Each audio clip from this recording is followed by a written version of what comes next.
Geography में static geography का बहुत बड़ा पोर्शन रहता है, वो आपका एनसीईआरटी से आराम से कवर हो जाता है। और यूपीएससी में एक रूल को आपको फॉलो करना है, वो स्टार्ट से ही करना है कि मिनिमम रिसोर्सेज मैक्सिमम रिवीजन।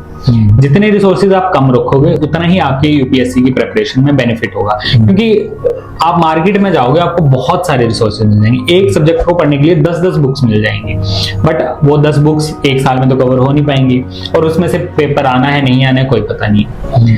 तो किसी भी सब्जेक्ट को, किसी भी सब्जेक्ट की बुक को या सोर्सेज को जज करने का सबसे अच्छा तरीका होता है पीवाईक्यूज। आप प्रीवियस ईयर क्वेश्चंस उठाओ और अपना सोर्स उठाओ।